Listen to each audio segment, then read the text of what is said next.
3/4. January up 6.5 at 12.93.5. March up 6 at 12.98.5. May up 5 3/4 at 13.04. Soybean meal up 80 cents a ton at 338.10. Chicago wheat up 3 3/4 at 710 1/4. October live cattle down 22 cents at 121.77. December down 45 at 127.05. September feeders down 12 at 154.27. October down 150 at 154.62. October lean hogs down 87 cents to close at 90.80, and December up 2 cents at 83.60. I'm Dwayne Murley. Michael Devine, the mayor of Manville. It's a fancy title for a part-time job. Michael Devine at AM 1400 KVFD. That's right. That's where we're at. I'm Michael Devine, and joining me now, State Senator Jesse Green. Hi, Jesse. Hey, how you doing, Mike? I'm doing real well. You came in here looking like you've been working in the field, which you obviously have. Yeah. How's it looking out there? It's the most fun fall I've ever been a part of. Really? The yields are amazing.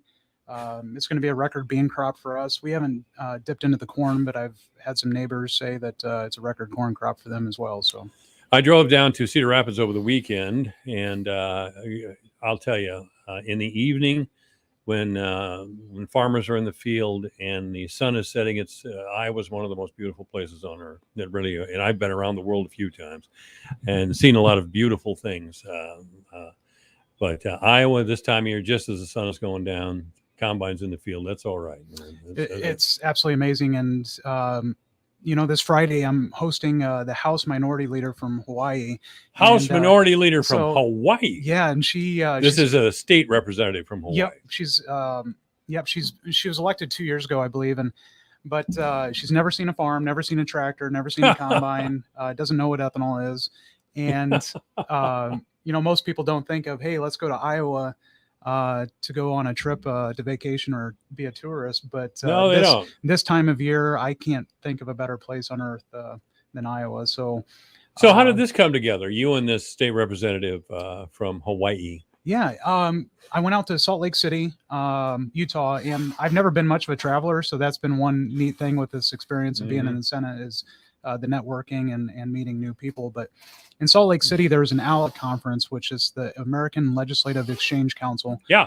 So I went there representing the Senate, the Iowa Senate. Oh, you did? And I'm going to be most likely the chair this coming year for the Iowa Senate, which means I'll help organize meetings and encourage our members to pay attention to some of the legislation that's being proposed by ALEC or that's been talked about. But you're going to be a big shot here, Jesse. No, come on, man. I think it's one of those freshmen. Come on, yeah, we'll keep you busy doing this. But I got to train people coming up too. Yeah, so I was out at Salt Lake City, and there's legislators from around the country present, and her and I, we were sitting in a tax policy meeting, and I put two and two together and figured out who she was, and we just started talking, and I told her how I've never seen the ocean, and so who knows, maybe I'll be able to go out there. Oh, you've never seen the ocean? Never have. All right, so, it's a big body of water. Yeah. So hopefully I'll be able to go to Hawaii sometime. All right. I got the question on everybody's mind is redistricting, of course. Yep. And it looks like that you and Senator Kreinbrink are going to be in the same district. Well, you can't run against each other, of course. I suppose you could, but one of you have to change parties, and I don't think that's going to happen. Yeah. So what do we got to do to keep both of you in the Senate? Well, I joked around with him. I told him we need to have a spelling bee or something like that and figure it out. So don't go for arm wrestling contests. Yeah. No, I actually kind of anticipated that. When you look historically at the different maps and the Senate districts, I've always been on the edge of a Senate district because of my location on the edge of Webster County. And so in the back of my mind, I kind of anticipated that would probably happen. I can only take a day at a time. And, Tim, there's about 4 people in the Senate that if they were gone, we would really feel it, their leadership. And Tim is one of them. And that doesn't surprise me. And so I would never want to see that. And I would say in the Senate as well, I'm one of the most flexible people there for my stage of life. And I'd only have to move 4 miles south if they wanted me to serve. We want you to do that, Jesse. So, yeah, it's a crazy feeling because, during the campaign, I got to know Greene County and Boone County, Hamilton County so well, and just feel like I got my feet under me, and then redistricting just kind of threw a bomb into that. And so it's real sad, actually. But Well, gosh, I guess that's life. Yeah. yeah, But if it's only 4 miles, can you handle that there, Jesse? I'd like to see you do that. if the people of Boone County, so the new district is to the east of us would be Boone County, Hamilton, Wright, and Humboldt. Obviously I've been representing Boone County and Hamilton, established really good relationships. I love those communities. I've been to most of their city council. Ames is a great town meetings. too. There's no doubt that Ames is a great town. I mean, it's a college town, and everybody thinks, oh, there'll be a bunch of liberals there, and they usually are. But what they really want is their pay and benefits. Yeah. So that's what they really want. We can talk about all these social issues all day long with academics, and they'd probably With all due respect, though, to Ames, I think if I was their senator, there'd be a lot of triggered people, probably. Oh, well, I mean, they had to live under the terrible Steve King for years and years Yeah. and years as far as congressional districts is concerned. Yeah. By the way, Randy Feenstra, I can't believe the district that they're proposing that he have.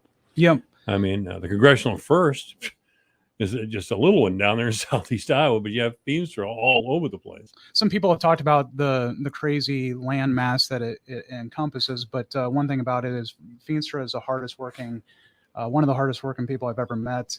I don't think, without a shadow of a doubt, that I bet he visits each county at least 3 times a year. That's how ambitious. Oh, he that is, doesn't so. surprise me. I like Randy. Yeah. I'm sorry Steve King went. Steve King will be on this program, by the way, talking about his new book on October 21st. So that'll be interesting. But yeah, Feenstra, with his background as a CPA especially, you can't talk to him. You can't get around him on numbers. I mean, Well, one big reason we have $1.2 billion surplus is because I believe 2 people. That's 3 people. The governor and her leadership, but Randy Feenstra. I see some of the work that he did, being I'm on the Ways and Means Committee. He was instrumental, and of course Tim. He knows how to say no to people. So yeah. So he's very, very principled in his decision making, and that's why we're sitting in a good fiscal position. Okay. So announce it here, Jesse. Are you going to make the move 4 miles, or what are you going to do? I'm focused on one thing, and that's getting the crops in. All right. So, Oh, don't turn into a politician. See, I'm so disappointed when you guys turn into politicians. and also hosting the House Minority Leader. the House Minority Leader. Okay. So you got a couple of years on your term anyway, don't you? Yeah, so I'll be serving at least next year, and yeah, take a day. You'll at a be time. serving it at least next year. Yeah. Okay. So you're 2 years in or 3 years in already. No, this was my first year. So This was your first year. Yeah. Yeah. Okay. We have a 4-year term, right? Well, so the one question I have is, so if I move into that district, I've represented it now for a couple of years. If there's a challenger, I'd have to run again. But Yeah. the one thing I'm still not sure about is the even and odd districts. So even districts, numbered districts, they run during the presidential years, and Mhm. the odd ones run during the governor's election. So that new district over to the east of us is an odd numbered district. So I think I would have to run again next year. Oh, you would? Yep. Okay. All right. Well, yeah. Explain that again. Now you're, how does that break down? With, So like the even numbered districts, Yeah. The even numbered. those senators are up on presidential years. Okay. Yep. And Odd numbers on the non-presidential years. So like okay. the governor election years. The governor doesn't run at the same time or the same year as the president ever. Is that what you're saying? I'm trying to think of a situation where they would. I don't recall. I don't recall. I Yeah. don't know. Yeah. You start talking these redistricting things, and I really don't know how it works. I don't know who the impartial judges of this sort of thing is. Who Yeah. do you know who drew the map for redistricting?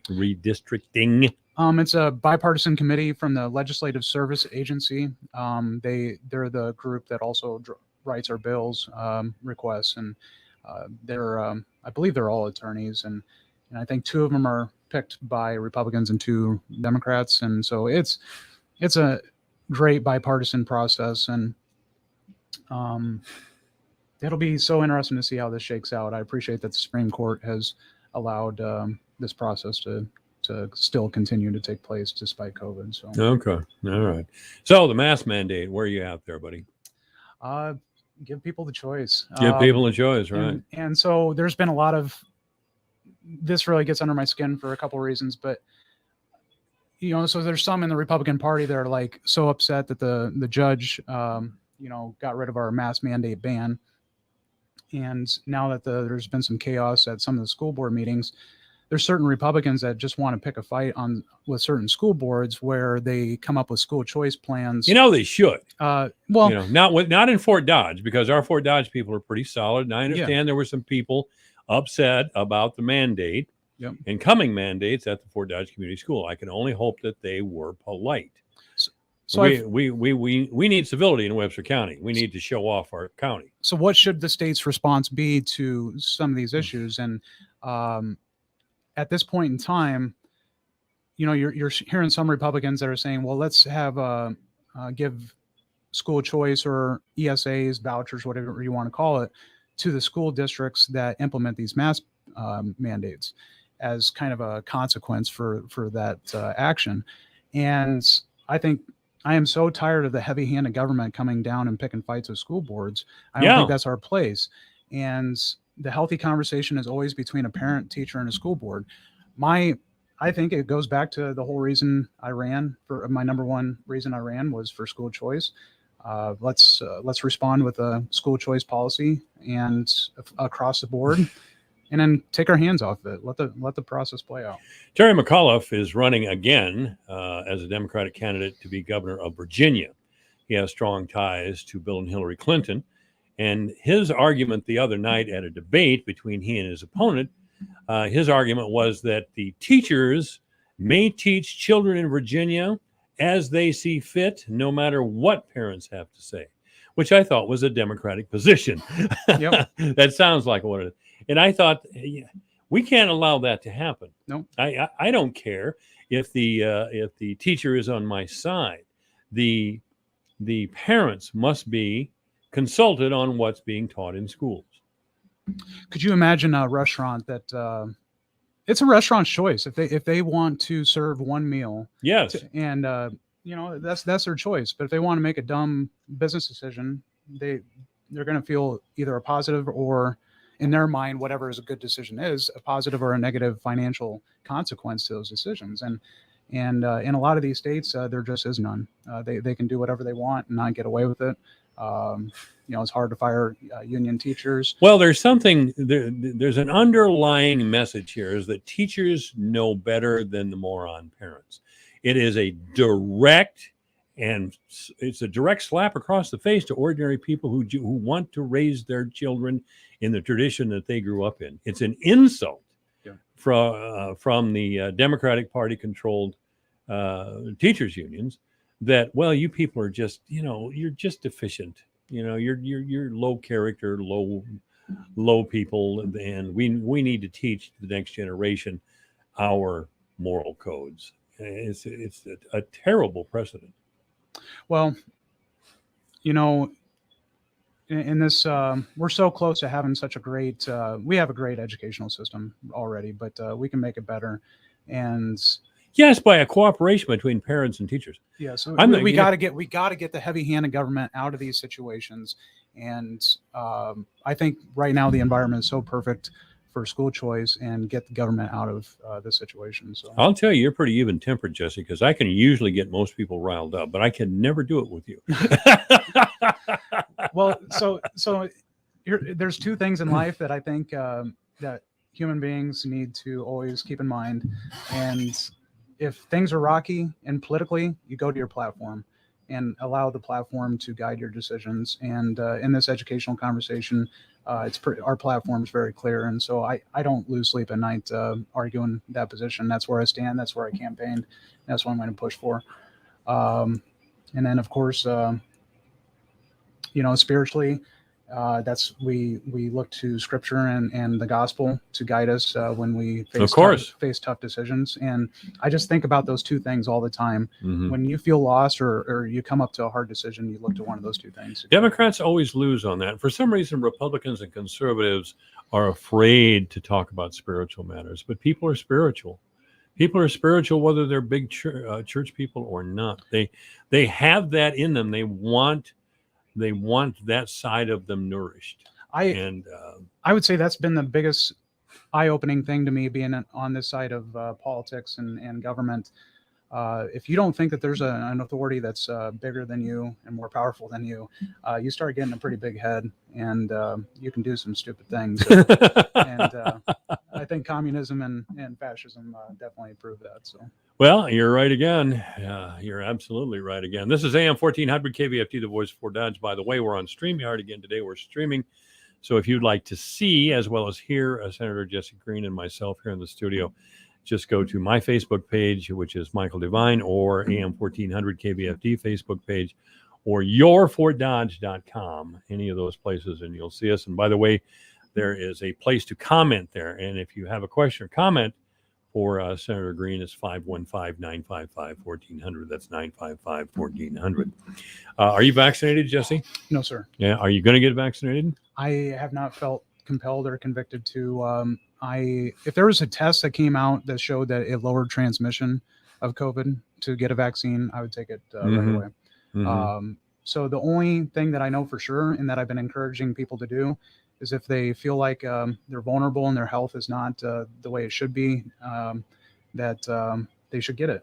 And I've been trying to be real careful with my diet and physical exercise, so that if it hits me, I want to know that I have it, and hopefully my body will adjust accordingly. So you have a patch on your arm, Jesse. Yeah. What's that for? That came from actually Mark Campbell. Mark gave it to you. His wife is I'm trying to think of it. Thrive. Yeah. I know Mark and his wife have been involved. Chris Ann have been involved for quite some time in Thrive. Yeah. So I don't like to cook at home. So Thrive has a bunch of shakes and easy meals that you can make up. Mm-hmm. And also they have these little patches for vitamin nutrition to supposedly go into your body and stuff. Yeah. So I appreciate that. And I've been trying to wear that quite a bit. So Mark was coming in today, but it's always great to see Mark. But now he isn't. He's sending Jeff over, I guess. So I'll try to catch Mark the next time. But I should talk to him. He tried to get me involved in Thrive years ago, and I just wasn't interested at the time. But I'm getting older, and maybe do you think it's helped you? I'm not sure about the patch, but the shakes and stuff is certainly as a bachelor, it's an easy way for me to survive. Well, I'm a bachelor. I live by myself. So it's an easy way to survive. So. Yeah, sure. Yeah, okay. So you don't plan on getting vaccinated then? I mean, Biden is an authoritarian. The Biden administration is authoritarian. I don't even think there's a discussion about that anymore, is there? And he's threatening to mandate vaccinations, and he probably will. What if that happens? What will be your response? About mandating? Mandating vaccines. Well, of course, my phone's going off the hook on what we're going to do. Are we going to respond as a legislature to what Biden's doing? And the right answer right now, and it's the only answer, is we can't respond to Biden's speeches. I don't think he understands what he talks about sometimes. So, but OSHA is going to be coming out with some rules regarding some of these mask mandates here, and I think October 15th. We need to sit down, look at those rules, see if there's going to be religious exemptions. And my position is, as long as they respect people's conscience and religious exemptions, Minnesota, they have a conscience exemption and a religious and medical. I think it's kind of thin, though. Well, as long as they honor that stuff, I think we need to be a little careful on how we respond to this. But the second in my district somebody loses a job over this deal, I'll be pretty loud and vocal. So. Well, I'm glad to hear that. I'm outraged that Judge Robert Pratt, who is a partisan, has it makes me question the need for a judiciary. Yeah. If we can vote our consciousness, our morals, and install people who would prevent mass mandates, and the governor signs a law to that effect, passed in both our chambers, and some judge just waves his magic wand and says, oh gosh, it's in the Constitution that this is discriminatory or a violation of the Americans with Disabilities Act. It's utter nonsense. Well, the wonderful thing with our system of government is when somebody like that acts in a tyrannical way, it is tyrannical. There will be a response, and I think it's going to fuel I think it's going to help us in the next election. I think it will. So they can act like that all they want. So. Yeah. Well, because it is, and they enjoy doing that because they look down their noses. Why people who are locked up in the academy all day look down on the rest of us? I don't have any idea. Yeah. I really don't. But they're the people who fuel the policy points for the Democratic Party. There's something about I couldn't imagine what it would be like to be a judge. In the same way, I don't think they understand what it would be to be a legislator. Every single decision we make, our phone goes off the hook, and we're held accountable Sure. for these decisions. And sometimes you lose sleep about it. And that's the beauty of our system of government is we're the ones that are being held accountable, and we hear the voices of the people. And judges don't have that sensitivity. But They don't require it. anyway, this is why we have courts. I'm sure we'll appeal it here in about 14 days, or the governor will, and we'll see how that plays But out. it could be months. I mean, it could be months before. Well, if it is months, then once the snow starts flying, we'll be back in session, and we'll respond accordingly with a school choice policy. Now, you do have a special session coming up October 5th, but that's just to validate the state redistricting. Is that correct? The whole focus is going to be, is my understanding, going to be redistricting. That's all I've heard, and it's going to be interesting how much of that day is going to be taken up with debate. And I assume that the Democrats are going to completely vote for it. I don't know. I'm just assuming. I'm just so curious how people's calculus and how the conversations take place during this sensitive conversation. So. Well, we'll see. Yeah. We'll see. We'll see people's character and human nature in its full form. Well, it happens. Yeah. Well, the one thing we have to do is keep you in the Senate. Yeah. So you're just going to have to move. And don't give me any of this. I'm thinking about it. I'll come down there and move you myself. Maybe I can be Tim's clerk. I'd be happy to do that. So. Well, I don't think that's sufficient. Clerks can't vote. They can be clerks. That's the way the world. Have you enjoyed your time in the Senate? It's been the most growing experience. I love it. I'll admit, like right after the election and then trying to transition into that environment, it was a challenge. It really stretched me and showed some weaknesses that I needed to work on. But once I got adjusted after the education debate, I've been enjoying it ever since. AM 1400 KVFD, the voice for Dodge. You're on the air with Senator Green. Yeah, I would just recommend to Senator Green to vote against that map so they've drawn and let them try it again. There you go. So a little advice from our listening audience there, Senator Green. Thank you, sir. Thank you. Thank you very much. All right. AM 1400 KVFD, the voice for Dodge. Again, we're on, we're streaming. We're usually streaming. And we have a comment section there if you would like to comment on what we're talking about or ask Senator Green a question that way, certainly. But I guess our time has run out unless you can stay till 4, but I guess you can. You got to get my phone hasn't gone off. The combines must still be broken. All right. So whatever you want to do. All right. Well, we'll be back with Senator Green then. This is AM 1400 KVFD. Michael Devine at AM 1400 KVFD. Banging Monday through Friday from 2 to 5. It's 3:32, and we're in the Blue Ribbon Pelham Motors studio at 612 South 32nd Street, Fort Dodge. You may contact Blue Ribbon Pelham Motors by calling 576-6481 or online at www.fdwater.com. News is coming up. Here's great news. Studies show that including lean pork in your diet can help you lose weight while maintaining more muscle. We're talking lean, strong muscle. Eating lean pork helps you feel fuller longer.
technology for weed control flexibility.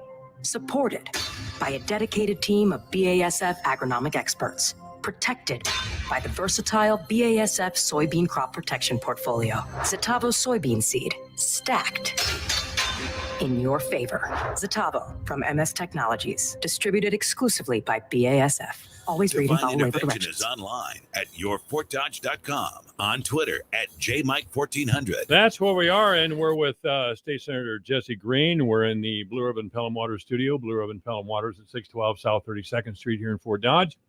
You may contact Blue Ribbon Pelham Waters by calling 576-6481 or online at www.ftwater.com. Yes, we do capitalism here. We go out and find sponsors for our program.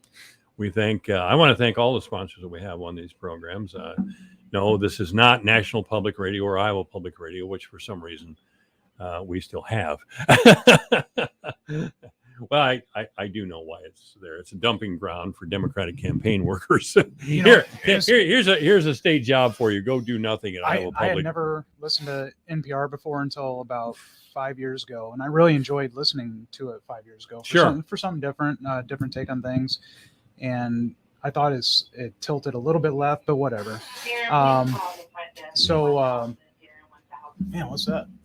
Oh, I don't know. That's the intercom, I guess. It happens every now and then. But anyway, a couple years ago, they just took a massive shift to the left. Yeah. And I can't listen to it. Well, look at all the communication channels that are open now. We have Spotify, we have Sirius, we have every television channel in the world.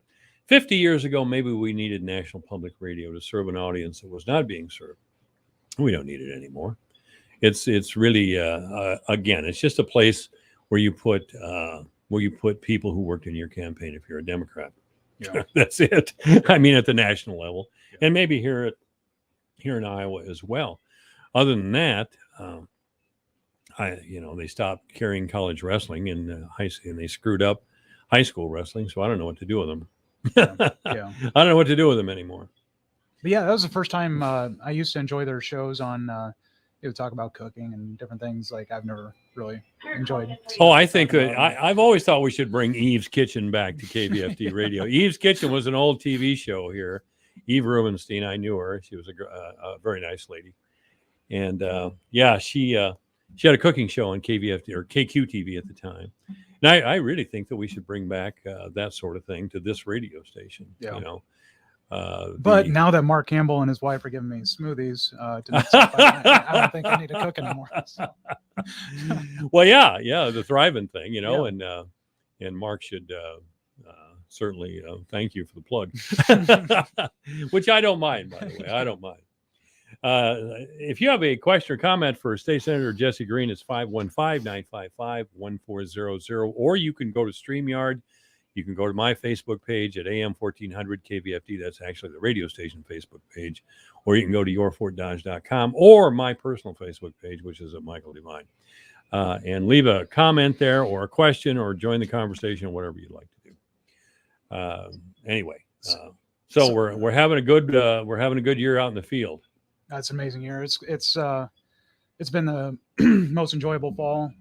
I've heard bean yields anywhere from the lowest I've heard is 58 bushel to the acre. Really? On normal rotated ground, and 80. So anywhere in that range is where it's coming. So it's going to be a record bean crop in Webster County for sure. What has it been in past years? What's your average in past years? Oh, I'd say a normal year is 55. I'd say the best overall farm average over all of our acres, I think, was 61 one year, and I expect it to be 65 to 68 this year. Oh, really? Yeah. Wow. And you haven't gotten into the corn yet?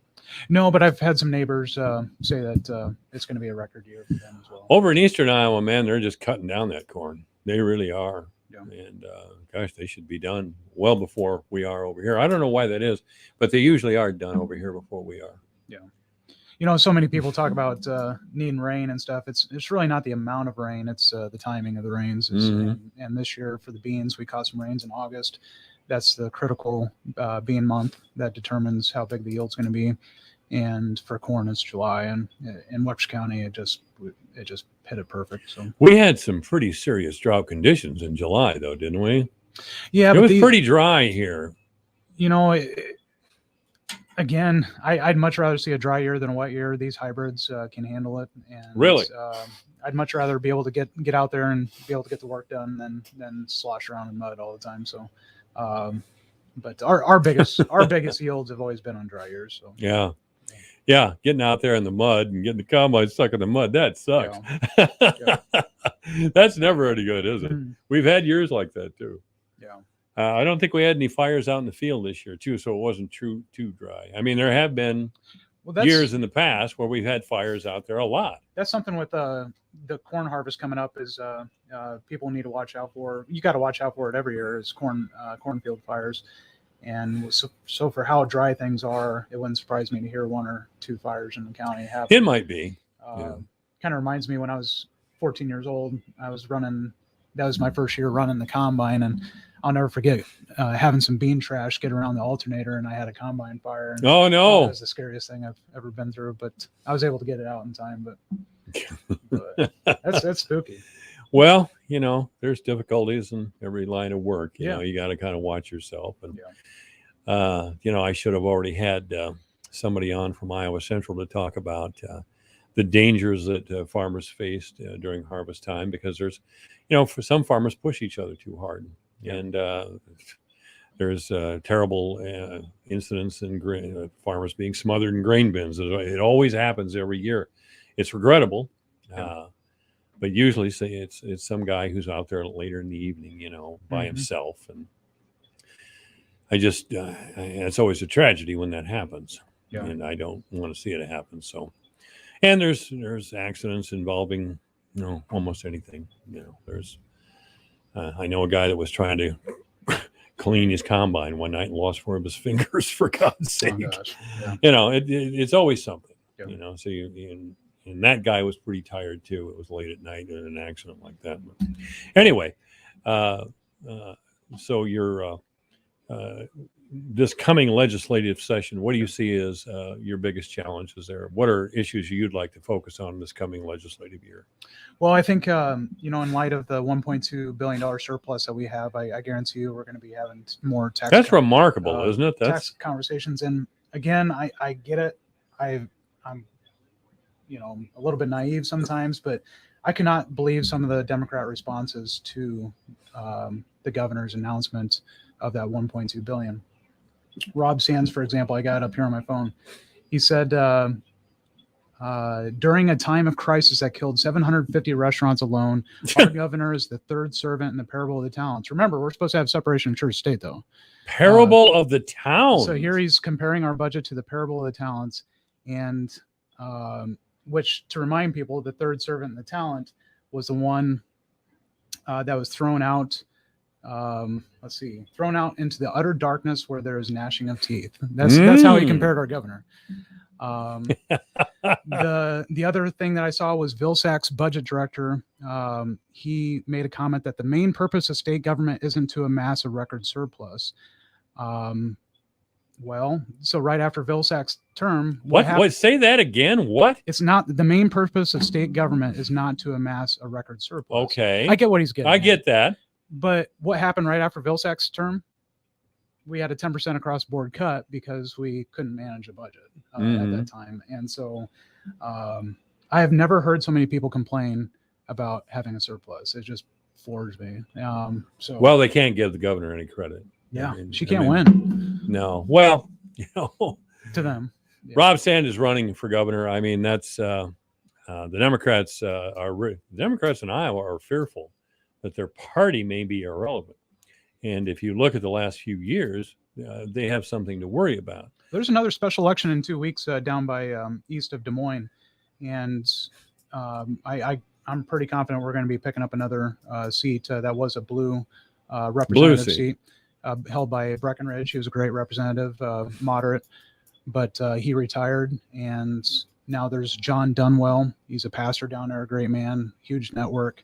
And he's running against, I think, an 82-year-old teacher that has been retired for like 20 some years and has like 100 followers on Facebook. And so I predict we're going to have 100 followers. yeah, Wow. I predict we're going to have a victory there. So Well, year after bloody year, it's always a fight between the Republican Party and the Democrat Party over teacher pay.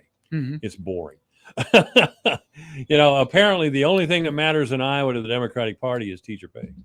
Yeah, it's Can we do something else? Oh, and transgender rights. Of course, I keep forgetting. but the one thing I will agree with every Democrat on. I want higher teacher pay. I campaign on higher teacher pay and lower class size. Mhm. I have a different way of going about it than they do, but What's your way? Why is your way different? well, because I think our administrative costs are way too high.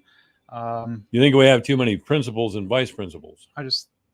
I think they get paid really well. Yes, they do. And Six figures. And we right now this year we spent $17,000 per student in public education this year. You can't. What percentage of that is going to teacher salary? It's a very small portion. And so, one thing I fight for is more flexibility within the budget. 17,000 per student, but a small portion goes to teacher salary. Well, yeah, most of it's building and administrative costs. So there's two ways I would go about this. One is create more flexibility for administrators and school boards to spend those dollars instead of having so many different silos of you can only spend this amount of money on school buses or whatever. Mhm. Just let them make the decision. I think that would help us better fiscally manage the dollars that we have, and of course, school choice. So School choice. It's the Oh, answer- it's the God, they answer hate to that. everything. They really hate that one. it's the answer to everything. So. Well, the big fight, and it should take place here in Iowa, is who gets to teach, who decides what should be taught to our children. Are we going to do this critical race theory thing? Are we going to do as Fairfax, Virginia did, where they had school books in their school libraries that talked about sex between adults and children? Are we going to follow the example of Terry McCullough, Democratic nominee, and Clinton associate, who believes that parents should just stay out of the way? Okay. And the teachers will teach what the teachers want to teach. And that's the end of that. And you parents need to stand by And the you know sideline. what? I am all for that. Let the teachers teach what they want to teach, but it better be under school choice. Thank you very much. So, All right. State Senator Jesse Green has been our guest. Thank you, Jesse. thank you so much. Mike. AM 1400 KVFD. Hey guys, there is some important news that all men should take very seriously. Your prostate health. Are you urinating more frequently? Are you waking up at night to urinate? Are you sick and tired of prostate pills that just don't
Seed treatment by BASF increases our yield potential and provides a healthier soil environment around the plant roots. It's how Pancho Votivo 2.0 helps set up our crops and our future for success. So when I'm ready to run this farm, I'll have all I need to keep building more for our legacy. BASF, we create chemistry. Always read and follow Divine Intervention directions. is online at yourfortdodge.com, on Twitter at JMike1400. That's right. It's 10 minutes after 4 o'clock. I'm Michael Devine, and of course, we're broadcasting from the Blue Ribbon Pelham Waters studio. Blue Ribbon Pelham Waters at 612 South 32nd Street in Fort Dodge. You may contact Blue Ribbon Pelham Waters by calling 576-6481 or online at www.fdwater.com. It's been a long time since we had Jeff Johnson with us. How are you, Jeff?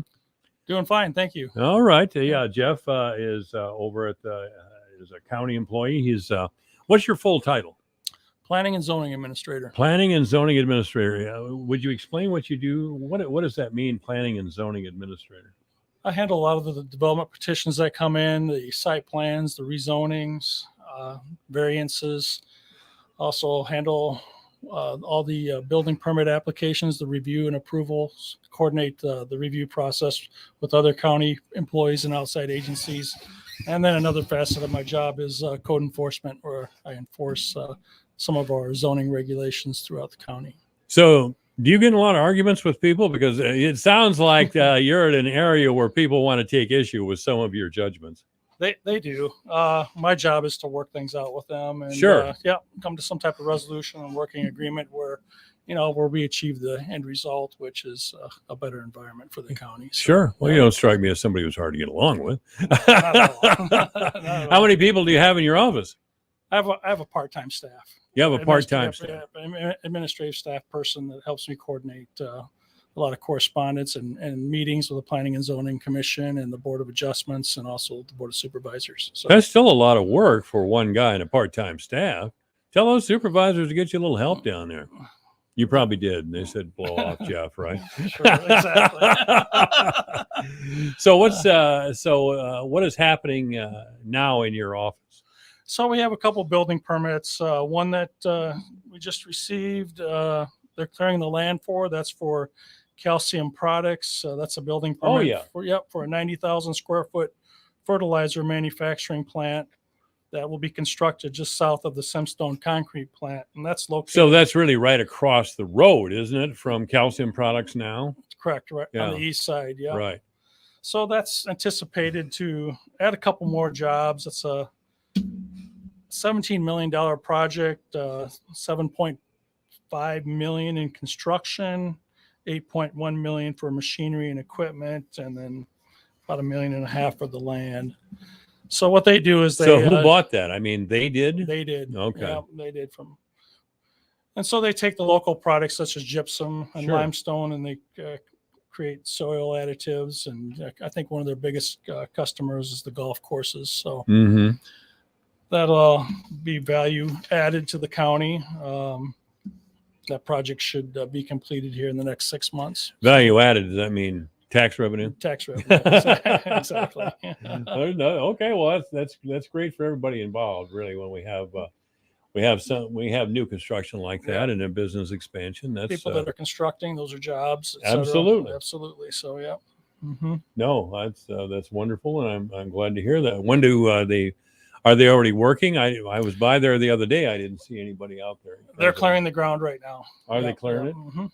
Okay. So All right. So how much work did that entail in your office? that was a building permit application that had to get coordinated. It was under 2-week review with the engineering department, public health. Yeah, a couple weeks. Mm-hmm. Couple of weeks at least, huh? Yeah. Okay. Yeah. All right. What else do we have going? So we have the travel center, which is proposed. Travel center. Yeah, which is proposed by the locals, Kevin and Kurt Stump. They've been in the community for a long time, and this was approved by the Board of Supervisors last month, and that was a rezoning with the site plan. It's for a 10,000 square foot building that will be built at the northwest corner of Poplar Avenue and US Highway 20. This location. So where's that at? It's about a mile east of Colville. Mile east of Colville. Yep. All right. Is it on 20 then? Or It's on the north side of 20. okay. Right, yep, right at the northwest corner of Poplar and Highway 20. All right. Okay. Yep. So we're anticipating that building permit to come in, if not this week, next week. And what that's going to do is that's going to serve the traveling public along that corridor. Right now, we're experiencing a trip volume right around 12,000, Mm-hmm. and that has been increasing over the years. So he's proposing a sit-down restaurant. You'll have a convenience store with gasoline sales. Yep, and then a dog park for travelers. Yeah, to that's get big out. for travelers. Yep. So that is huge. So and we're probably looking at somewhere in the neighborhood of 20 employees. Great. So, yep. It's always good. Yeah. So they'll be looking at opening up next summer, but there are some transportation improvements that have to be done and coordinated with the Iowa Department of Transportation. So that will need to be done. Those will have to be completed in the Highway 20 corridor right away, and those are some dedicated turn lanes and acceleration lanes to make sure that traffic flows freely and safely through that. So, and then also the paving of Poplar Avenue Mm-hmm. will have to take place too. So those improvements all have to be done before he opens up. Is this a truck stop There'll be some parking spaces for trucks? for trucks to come in. Not a lot of them, a few of them. So I think he's proposing somewhere right around 10. Okay. For truckers to come in. Well, that's well So needed in this neighborhood, Yeah, I'll tell it you. is. So yeah, Well, that's good news. that is good news. So we're When are excited. they breaking the ground on that? Probably in the next month or two. Okay. Mm-hmm.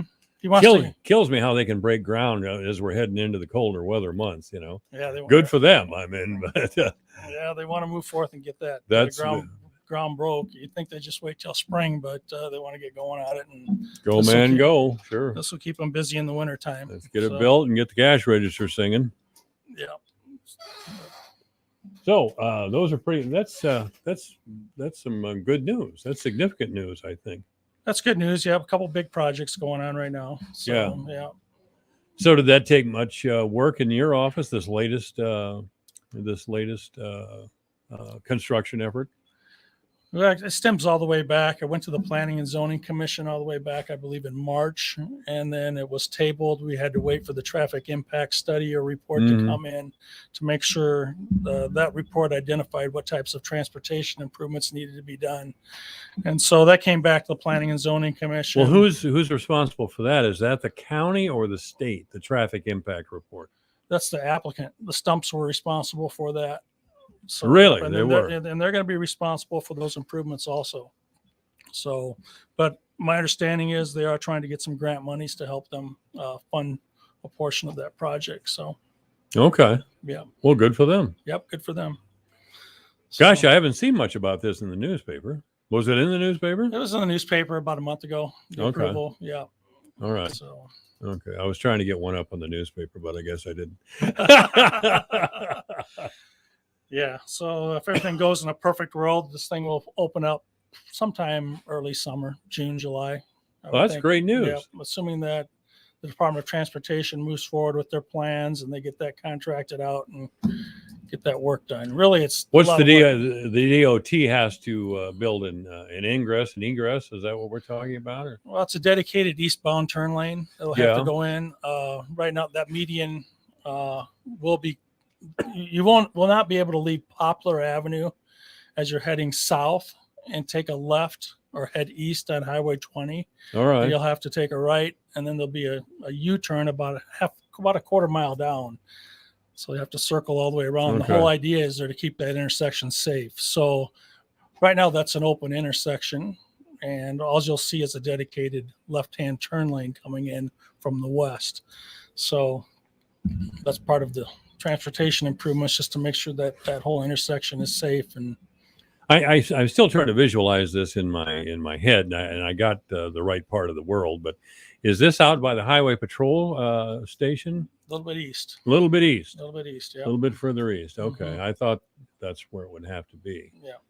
So yeah, that's good news for our community, and I'm glad these people are undertaking this risk and investment in our area, and this is all good. Yeah, and this will definitely benefit the traveling public, and it's not going to really take away business from Fort Dodge. I mean, that corridor is removed about a good 4 to 5 miles, from old Highway 20 and those businesses. So yeah, it's not. No, not at all. Not out there. This isn't going to detract from those businesses along Highway 20 and old Highway 20 in Fort Dodge. So this is really meant to just stop in, get a bite to eat, some gas.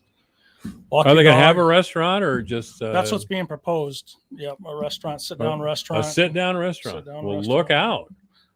Do you have any idea if it's going to be open 24 hours or? I used to miss those 24-hour little stops. I'll tell you. Those are nice. Yeah, I like to travel during the night too sometimes, but I don't know where they're at anymore. I know. They used to have one over in Waterloo, but that was a while ago. Yeah. They used to have one in Dubuque too. Now that I think about it, but they don't anymore. Yeah, we'll know more here once the building permit is submitted and exactly what the full details are. Yeah. So I it's congratulate them and commend them for their efforts. We've had too many of the big national chain truck stops sucking up all the business. Yeah, it's nice. We got a local family here that's interested in doing something out there, and they want to make sure they're going to be doing a good job and something that's going to benefit the community. So when I'm out that way, I'll make sure to patronize the place. I will. Local businesses don't make it if we don't go there. That's true. That's true. Exactly. So I'm glad that they came up with this idea, and that it's going forward. Is there anything else that has to be done?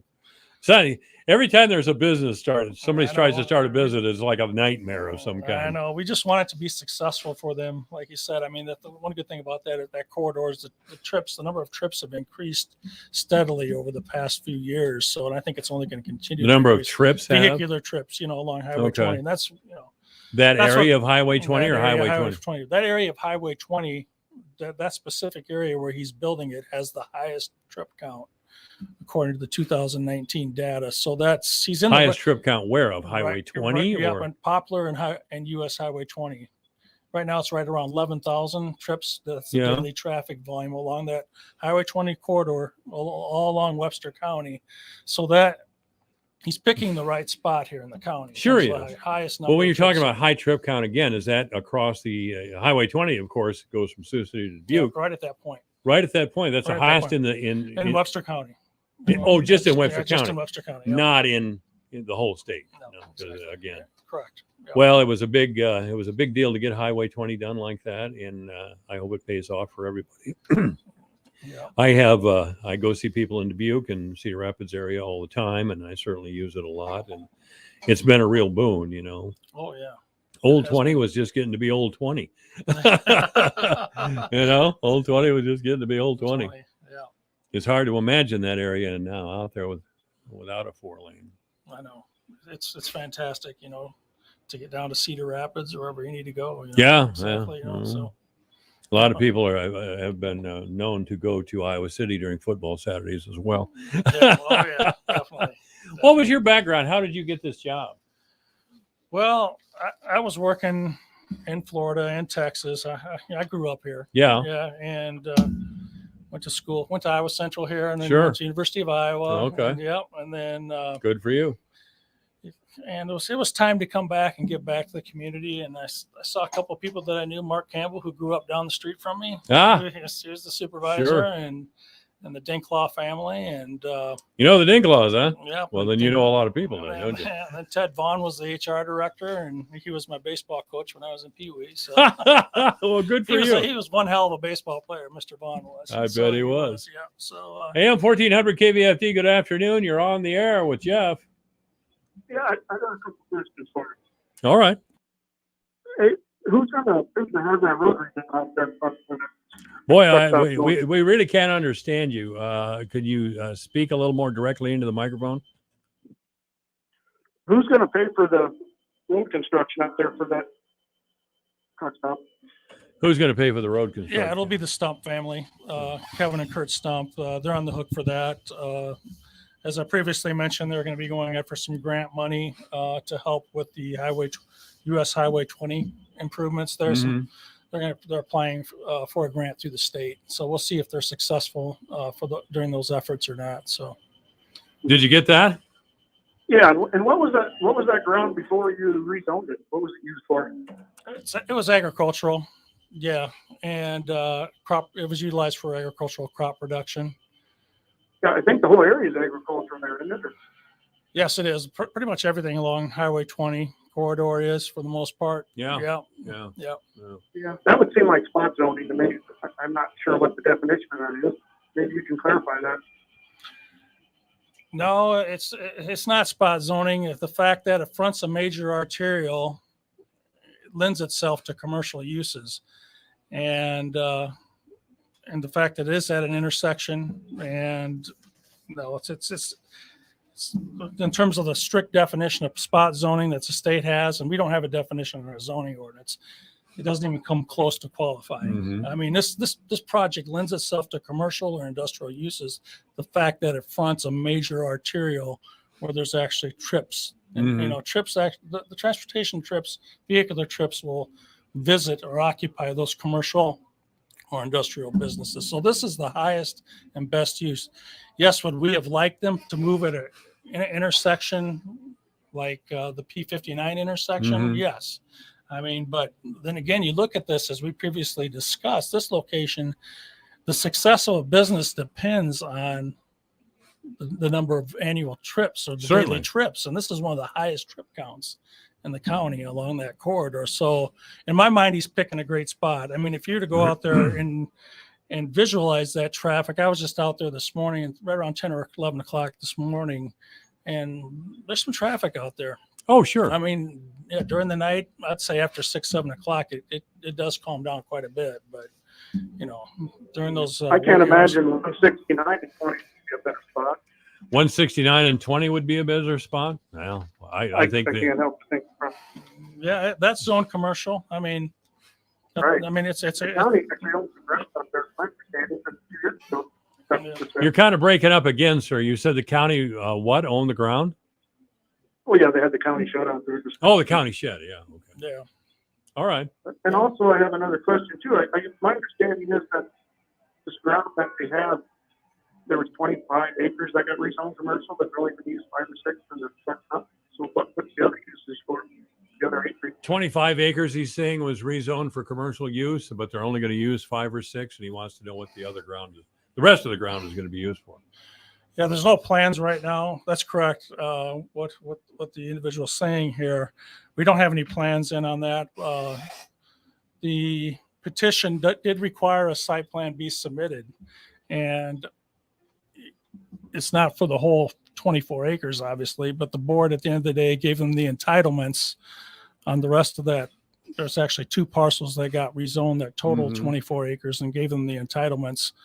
Due to the fact that that parcel did front Highway 20, and like I said, it lent itself for a higher and best use commercial. So it's got the commercial zoning designation on it right now, and you know, it could attract hotels, offices, those types of businesses. Sure. So we'll just wait and see. We'll see what That happens. don't sound like a very good deal for the people that live in that area. I guess that's what's going on there. Why do you think it's not a good deal? Because we live right across the street. Oh, I see. Well, that makes sense. So you think there's going to be too much traffic in your backyard? There's already plenty of traffic. There's just getting too much. Semi-places. Well, I can understand your point of view. Yeah, that's a major arterial. I mean, it obviously doesn't lend itself to residential development, you know. So yeah. Yeah. Again, you're breaking up, sir. What did you say? I said there was no regard for the neighbors. It was just best for the county, so the supervisor passed it, and that's pretty much the gist of it. And did you go to the Board of Supervisors meetings and explain your point of view? Yes, I did. Okay. And they voted in this way. What reasons did you give, I guess, is really the questions I should ask you. What reason did you give the supervisors for your opposition other than it was an inconvenience to you? Well, you don't find increase with the expectation they're going to rezone Thornfield commercial. The whole area is very close. All of a sudden, commercial makes put commercial buildings on. Okay. Well, I understand that. Well, I do thank you for your calls. You had very good questions. Thank you very much. Yep. All right. This is AM 1400 KVFD, the voice for Dodge. Jeff Johnson's the planning and zoning guy for Webster County. Anything we're missing here, Jeff? That's all I got for you today. All right, Yep. buddy. Hey, that was a lot, and I thank the caller because he cleared up. What is spot zoning? He mentioned spot zoning. I used to know spot zoning was something they talked about in Gowrie when they wanted to put that convenience store out in the country outside of the city limits. Remember that a few years ago? Yeah. That there was accusations of spot zoning. What is spot zoning? The best way to describe spot zoning is a zoning that's incompatible with the surrounding zoning districts. So if you take this would be a good example of spot zoning. If you came in and wanted to rezone agricultural land, and they were all rural